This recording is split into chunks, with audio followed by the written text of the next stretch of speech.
Well, hello, this is Jeff McFeeters from Lawrence, Kansas. I'm a landscape photographer, and today I'm going to demonstrate just a real quick way to make a composite using the Layer Styles Blend Diff tool in Photoshop.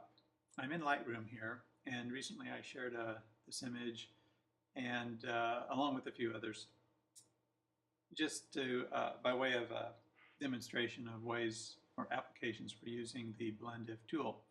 Now, here is one of the raw images, and then another raw image. And I wanted to combine these two. Now, this is not a hard thing to do, but oftentimes you're not in just the right spot where the moon is in the sky and a plane happens to come right through the sky, right across it, in order to get something like this without going to some sort of contortions, either moving 500 miles to the south so that you're in a direct line of sight or something like that. So what do? Now, these two images were taken about 3 or 4 days apart and similar lighting conditions. So I have this slightly edited in Lightroom. You can see just basic settings here, and same for this image, just a few basic adjustments, pretty much as shot. All right, so normally I would just take command click on each of these, go up to photo and edit in, open as layers in Photoshop. Now, because of time constraints, I've already done that, so I'm going to quit out of Lightroom, and here we are in Photoshop. I've got both layers open. You can see they're actually from two different cameras, so the layers aren't even the same size. And what I could do here is get these ready to blend is move this to the top layer so I can kind of see where I am, my selection tool, and bring this down like that. And if I wanted to see where the moon is behind here, an easy way would be to drag the opacity down. So here I can see where it is, or you can simply change your layer mode to multiply. And wouldn't that be nice if we could just do that? But you see right here, it's not very well blended. Anyone could tell that this doesn't look natural. It's okay to make composites like this and tell people it's a composite and share with them how you do it, because a lot of people would like to be able to do something like this. It's perfectly natural. There's nothing strange about this, because somewhere on Earth, when a plane is flying and the moon is in the sky, somebody's in a direct line to see it pass across the face of the moon. If you didn't happen to be there in that right line of sight, then you can put yourself there in Photoshop. So here we have this, and say I like that, or maybe I want to move this moon. Maybe I kind of like that, but I could just click on the moon layer and move the moon like that if I wanted. But let's just keep it simple. Here we are. We've got this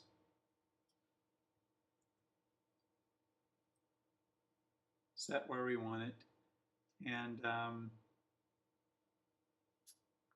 don't think I have that set where I want it. Put this back where it was. Okay, here we are. Now let's crop the images so that we are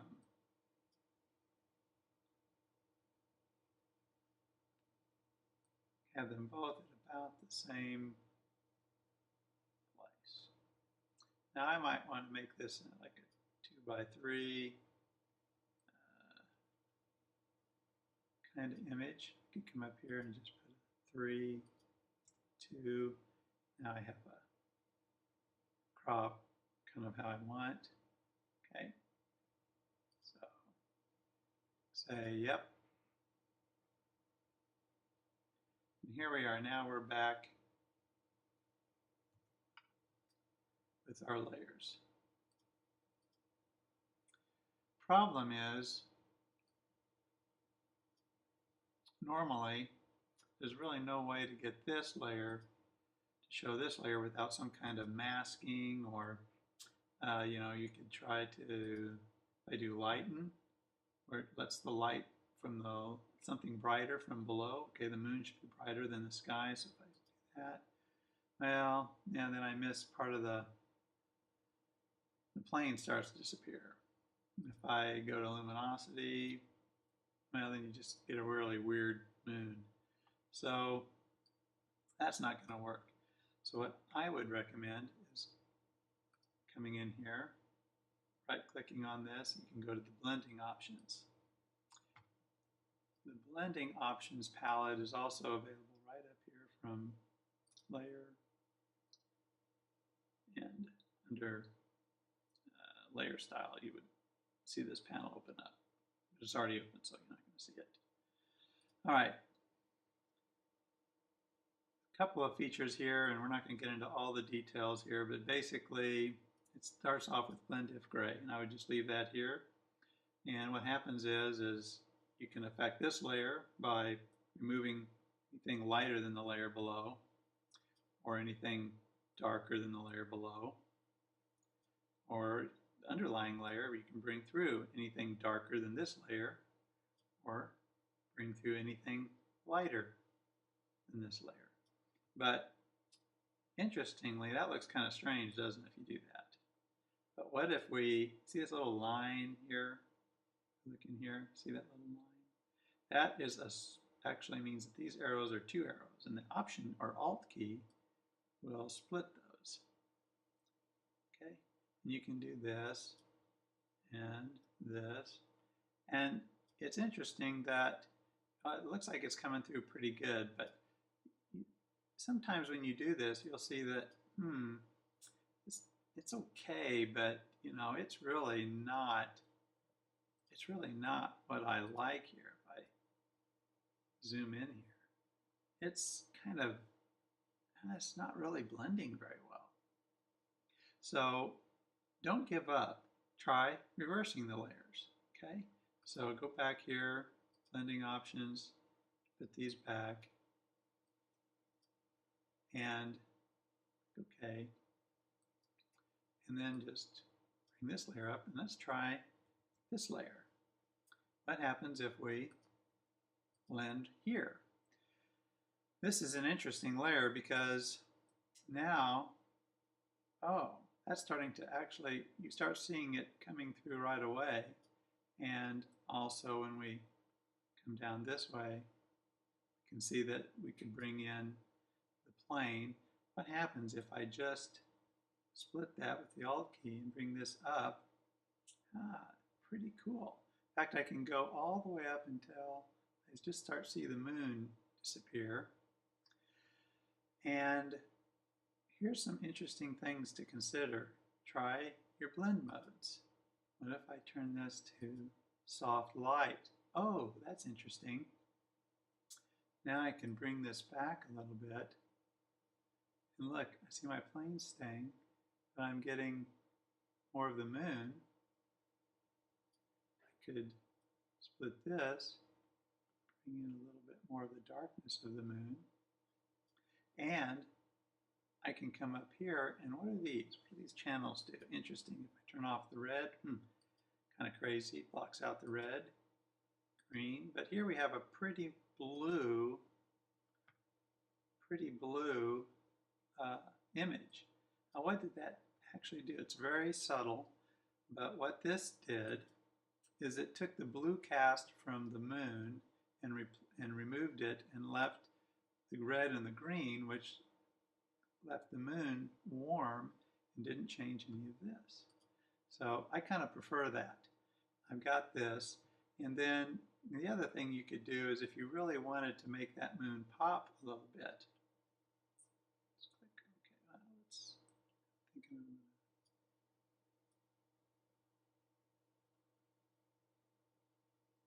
adjust that like that. Okay. The other thing I like to do is then just come in here. I've got my moon. I'd really like to bring that out a little bit. So I can add an adjustment curve and bring that down.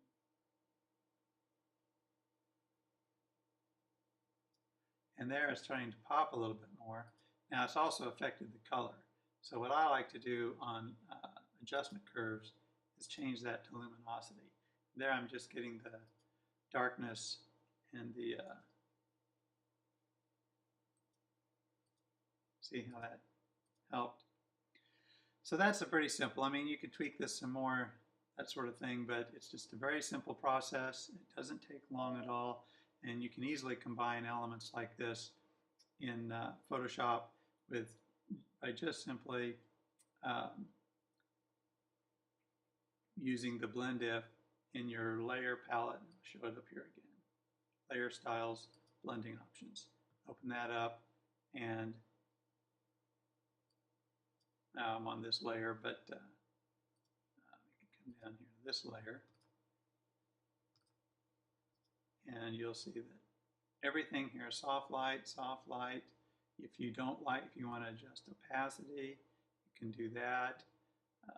Those kind of things are all available here that you would have here, except for this little area, which is too bad it's hidden away here, but it's a very powerful tool, and I highly recommend you experiment with it and see what you can find out about it. All right, that's all for today. Talk to you soon. If you have any questions, please comment below or email me.